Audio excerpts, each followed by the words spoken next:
Batid mo bang may nakukuhang agimat sa sementeryo mula sa mga taong pumanaw na kung tawagin ay tuway-tuway o nikap sa wikang Ingles at para sa iba ay mutya ng patay? Ngunit mapanganib kapag hindi wasto ang gamit. Halika at sabay nating tunghayan ang kwentong ibinahagi ng kababayan natin na apo ng isang antingero sa Davao de Oro at igalang po natin ang kanyang personal na karanasan. 1980, mga panahong nagkalat pa sa iba't ibang panig ng Pilipinas sa mga antingero. At tawagin na lang po ninyo ako sa palayaw kong Reden. Simple at payak lang po ang pamumuhay namin dito sa isang liblib na baryo ng Compostela Valley na sakop ng Davao de Oro. Hindi ko na po sasabihin sa inyo ang eksaktong lokasyon ng kinaroroonan ko dahil medyo bulubundukin po ang lugar namin. Para na rin po yan sa personal kong buhay at ng angkan namin. Dahil magpasanggang ngayon ay dito pa rin kami naninirahan at kahulubilo ang mga tribong nakapaligid sa amin.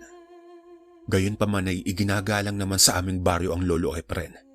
Hindi dahil sa angking katapangan nito, kundi sa kabutihang loob at pagiging matulungin nito sa mga tao. Dahil sa ugaling iyan ng lolo ko, kung kaya naman iniidolo ko talaga yon.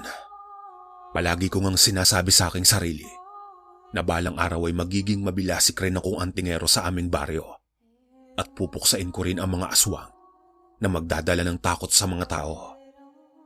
Isang dedikasyon na gusto kong bigyang katuparan balang araw sa pamamagitan ng sarili kong pamamaraan na hindi umaasa sa tulong ng ibang antingero maging sa lolo ko. Hindi naglaon kalakbay. Nagpatuloy lang ako sa buhay sa pag-aaral ng mga dasal at orasyon sa kanan. Sa kung papaanong binubuhay ang mga agimat na talandro, medalyon at kung ano-ano pa. Kung hindi niyo po na itatanong, may mga antingero din sa bayan namin na makakaliwa. Yun po bang gumagamit ng mga ipinagbabawal na mutya at agimat na lalang ng demonyo? Sa dami kasi ng mga nilalang na nakapalibot sa amin, kung minsan hindi ko na rin alam kung sino ang mga aswang, mambabarang at manlalason. Pero sa maniwala man kayo o hindi, ang sinasabi kong nilalang ay madalas ring naming nakakahalubilo. Kung kaya naman madalas rin magpasaring ang Lolo Efren kapag may mga umaaligid sa bahay namin. At umaalis naman ang mga iyon kapag narinig na ang boses ng lolo ko. Tulad na lang noong ako ay 7 taong gulang pa lamang nang makarinig ako ng yabag. At animoy may naglalakad sa aming bubungan. Bukod pa riyan ay sinilip ako nyon. Kung kaya naman nahintakutan ako ng panahong iyon. Unyeta kayong mga aswang kayo. Hindi naman kayo ginagambala. Kaya huwag niyong pagdiskita ng apo kong si Reden. Sigaw ng Lolo Efren. Matapos ang sigaw ni Lolo, nawala na rin ang nilalang na nasa bubungan namin. Hanggang kinabukasan gusto sanang tukuyin ng lolo ko kung sino ang aswang na gumagambala sa akin. Ang problema lang, mahirap magbintang ng walang pruweba. At baka mamaya mapasama lang ang pagiging antingero ng Lolo Efren. Lalo na at hindi naman humahatol ang lolo ko base lang sa haka-haka ng ibang tao. Hanggang sa masalubong namin ang lolo ko, ang kakilala niyang antingero at magbumutya sa panig ng kaliwa. Halos makipagtitigan ako kay Mambogs ng araw na iyon dahil sa pailalim na tingin nito sa amin. Kasabay niyon ay bigla iyon nagwika nang hindi ko inaasahan na siyang nagpakunot sa noo ng lolo ko. At bahagya sila nagkasagutan nang dahil sa akin ng araw na iyon. Bakit ganyan ka makatingin, Reden? Kung makatitig ka parang gusto mo kong utasin na. Punang tanong ni Mambogs. Ikaw naman, Bogs. Para natitigan ka lang ng apo ko uutasin na kaagad yang lumabas sa bibig mo. Saad na paliwanag ng lolo ko. Gayunpaman ipinagtibit balikat ko na lang ang mga sinabi ni Mambogs. Dahil wala namang mangyayari kung makikipagtalo pa ako sa nasabing matanda. At batid ko rin naman na masama ang sumagot sa mas nakatatanda sa akin. Samantala sa pagdaan ng mga araw, sinabi sa akin ng lolo ko ang mga makakaliwang agimat na tangan ni Mambogs. Iyon nga ay ang tuway-tuway kung saan napapasunod nito ang may-ari ng butong iyon ng tao. Subalit sabi ng lolo ko, wala naman raw masama sa pagtatanga ng makakaliwang agimat. Basta nasa wasto lang ang paggamit nyon at huwag gagamitin sa kalokohan. Dahil may nakalaan raw na parusa sa maling paggamit nito. Maaaring ang isang mahal sa buhay ang maging kapalit. Lalo na at ginagamit rin ang tuway-tuway sa ibang pamamaraan para kumita ng pera. At hindi pang proteksyon sa mga gawang demonyo na lalang ng tao. Sa pagdaan ng mga araw, inoobserbahan ko kung paano ginagamit ni Mambogs ang kanyang tuway-tuway. Subalit wala naman akong makitang kakaiba at normal lang itong nakikipag-usap sa mga pinaghihinalaang aswang sa baryo namin. Pero ang ipinagtataka ko lang, sa tuwing dapit hapon, palagi akong nakakakita ng paggalagalang baboy ramo na hindi pang karaniwan ng taas at sukat. Gayong hindi pa naman tuluyang tumatalikod ang araw sa kalupaan. Ayon nga sa lolo ko, ang mga nakikita ko raw na paggalagalang mga hayop na hindi pang karaniwan ng taas at sukat kahit dapit hapon pa lang ay ang mga aswang na kung tawagin sa amin ay kalag. Mga uri ng aswang na may kakayahang magpalit-palit ng anyo kahit direk ang araw. Ang espesyal na kakayahan ng mga aswang na kalag ay ang kopyahin na muka at postura ng isang taong malapit sa akin o sa atin.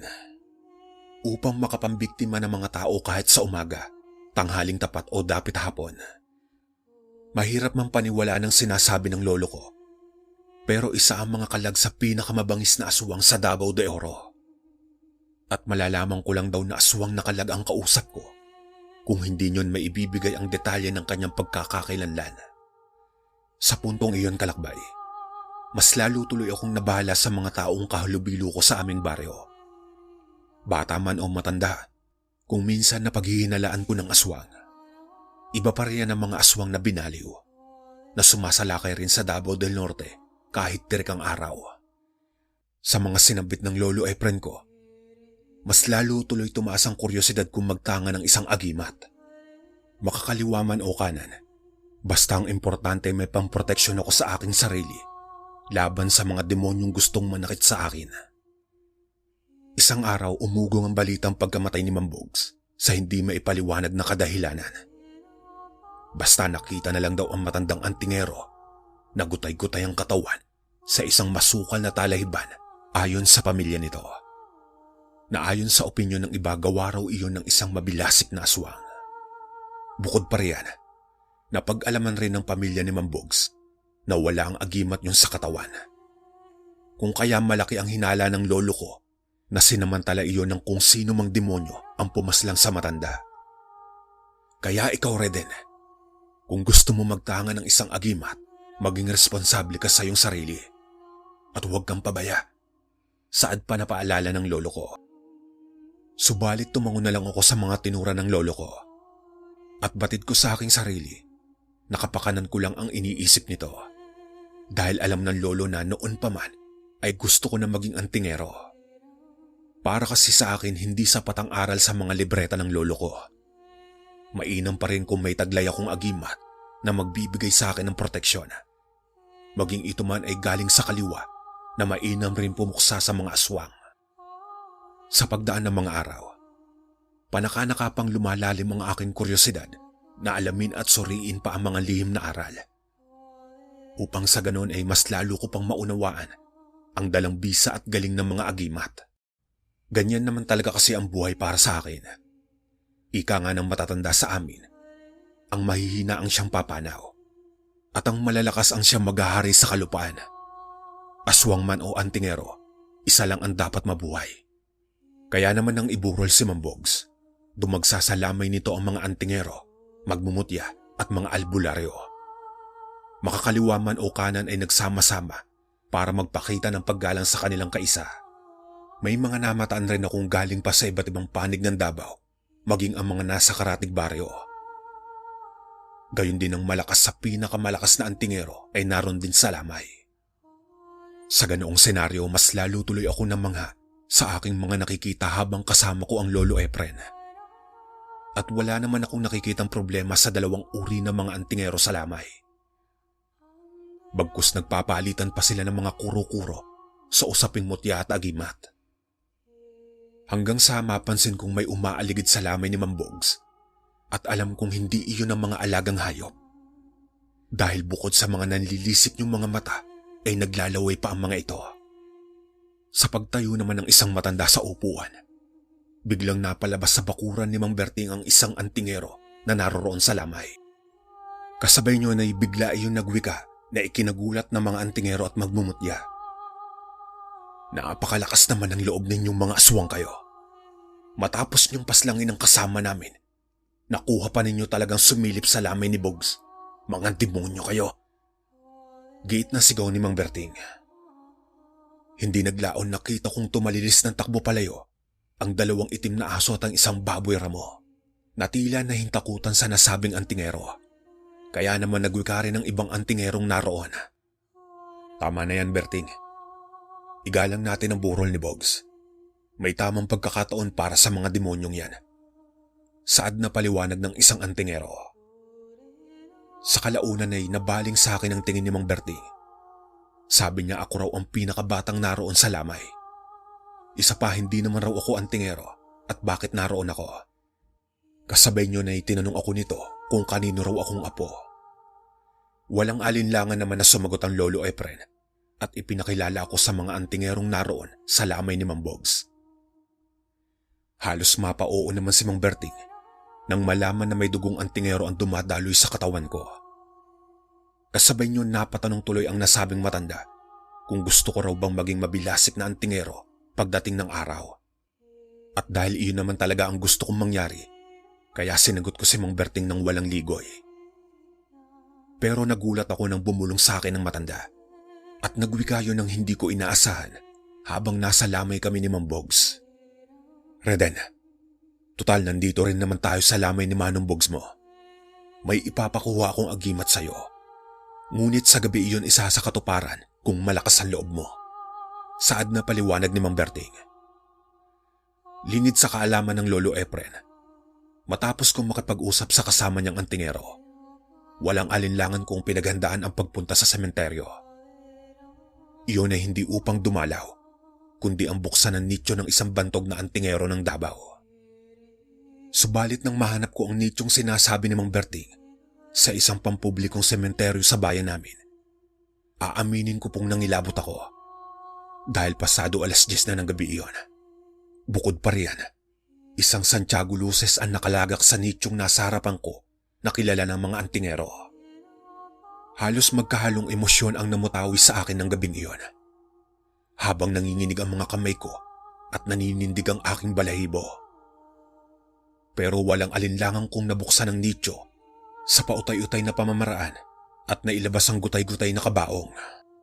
Sa pagkakataon na iyon ay nahanap ko naman ang aking pakay. Ang ipinagbabawal na agimat ng tuway-tuway ni Mang Tiago ang bantog na antingero ng kanyang panahon. Marahil sa nagambala ko ang pananahimik ng nasabing antingero. Kaya naman sa pagbalik ko ng bahay, pinakiramdaman ko ang Lolo Efren kung ito'y gising pa. Ngunit nang makumpirma kong tulog ang lolo, marahan akong pumasok at natulog na rin. Gayunpaman hindi pa man malalim ang tulog ko, para na akong binabangungot. Lalo na nang makita ko sa aking panaginip ang galit na mukha ni Mang Tiago sabay nagwika ng, "Nganong imo kong getugaw sa akong pagpapakahilong walhon nga anting-antingan? Wala kay tahod sa taong nipahuway na." Na ang ibig sabihin sa wikang Tagalog ay bakit mo ginagambala ang pananahimik ko, makakaliwang antingero? Lapastangan ka sa taong namatay na. Galit na saad ni Mang Tiago. Sa puntong iyon bumilis ang pintig ng puso ko at pinagpapawisan ako ng butil-butil sa noo. Nagising na lang ako sa yuguyog ng lolo ko. Kung kaya naman sa pagmulat ng mga mata ko, tila umurong ang aking dila. Base sa postura ng mukha ko, batid ng lolo na may kinuha akong agimat na hindi ko naman maipagkakaila dahil sa mga lupang dumikit sa aking mga kamay. Subalit sabi ng lolo ko, sana raw magamit ko sa tama ang pinili kong agimat. Hindi naglaon dumalo kami sa libing ni Mang Bogs at inihatid na namin iyon sa huling hantungan nito. Subalit tila nakakarinig ako ng mga bulong sa hangin at batid kong kay Mang Tiago ang tinig na naririnig ko. "Bantayan mo si Manong Bogs mo, Raden. Maraming aswang na kalag ang naghangad sa kanyang agimat, galing sa bulong na sumasagi sa aking tenga." Sa paglinga-linga ko sa paligid, Ang lahat ng antingero ay nakatuon kay Mang Bogs habang paunti-unti yung ipinapasok sa kanyang nicho. Bukod pa riyan may mga namataan rin akong nakatanaw na tao at tila inaabangan nilang matapos ang seremonya ng libing. Kasabay niyon biglang nagwika ang Lolo Efren na babalik raw kami sa puntod ng nasabing matanda sa ganap na ikasyam ng gabi. Sumang-ayon naman ako sa tinura ng lolo at gusto ko ring masubukan ang aking agimat sa mga demonyong mananamantala sa nicho ng nasabing matanda. Sa paglipas ng oras, ewan ko ba kung ano ang pumapasok sa kokote ko at bigla kong hinasa ang aming gulok. Sa maniwala man kayo o hindi, ang tawag ni Lolo sa kanyang gulok ay Sansibar at may taas iyong maihahalin tulad sa edad ng isang bata na may 3 taong gulang. Subalit dapit hapon pa lang, habang hindi pa tumatalikod ang araw sa kalupaan, napansin ko na ang mga kalag na padaan-daan sa harap ng bahay namin kung kaya naman napasigaw ang lolo. "Mga hayop kayo! Ang akala nyo ba matatakot nyo kami? Wes hindi nyo maisa sa katuparan ng inyong ninanais?" Sigaw na pagbabanta ni Lolo. "Ito ang tandaan mo, Reden. Kukunin namin ang tangan mong agimat na tuway-tuway upang mapasunod namin ang nagmamay-ari niyan. Gagawin namin siyang alipin para sa buhay ng mga pinaslang niyang aswang na kalahi namin. At alam namin kay Mang Tiago ang tuway-tuway na tangan mo."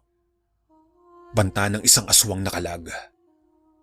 Hindi naglaon, muli na naman ako nakarinig ng isang bulong at sabi niyo sa akin, kahit ano raw ang mangyari, huwag ko daw ibibigay sa mga aswang ang agimat ng tuway-tuway dahil ayaw raw ni Mang Tiago na maging alipin siya ng mga aswang.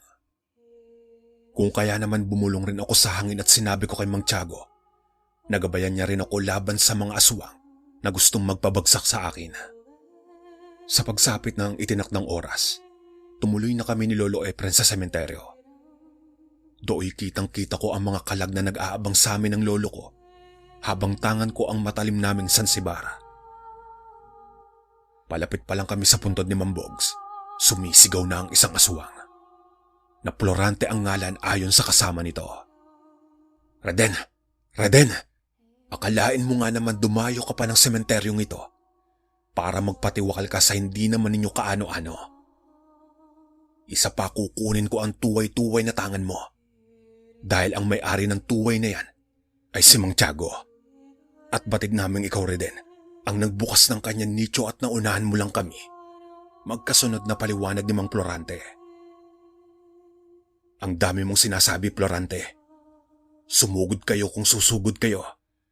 At huwag ninyong pag-interesa ng bangkay ni Bogs dahil hindi niya dinala sa hukay ang kanyang agimat." Sigaw na paghamon ng Lolo Efren.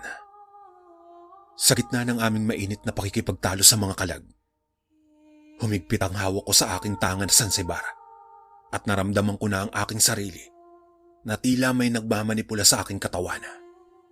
Halos pagtatagain ko ang mga kalag na sumasalubong sa akin, habang ang lolo ko naman ay walang humpay sa paghataw ng kanyang latigo na buntot pagi. Hindi naglaon ay nahagip ko ang ulo ni Mang Florante at humiwalay iyon sa kanyang katawan. Halos magulantang ang mga kalag sa kanilang nakita at napatas ang mga iyon na makitang wala ng ulo ang kanilang pinuno. Bumalik lang ako sa realidad na magkulasan ng mga kalag na aswang, kasabay ang malakas kong sigaw na nagpaalala sa mga iyon na labis ring ikinagulat ng lolo ko. "Hindi namin kayo pakikialaman, mga demonyo kayo. Basta huwag kayong magkakamaling gambalain kami." Sigaw ko. Samantala napatunga nga ang lolo sa aking ginawa ng gabing iyon. Sabi niya tila sinapian raw ako ni Mang Tiago base sa estilo ng aking pakikipaglaban sa mga kalag. Hindi niya raw akalain na ganong kabilis ko lang daw napatay ang pinuno ng mga aswang. Magmula nga noon kumalat ang balita sa mga antingero ng Davao na isang binatang makakaliwang antingero ang nakapatay sa pinuno ng mga kalag. Kung kaya namang kinatatakutan na ako ng mga aswang sa aming baryo. At kahit saan ako magpunta umaga man o gabi, ay walang nangangahas na ako'y kalabanin. Hanggang dito na lang po ang aking istorya, mga kalakbay. Maraming salamat.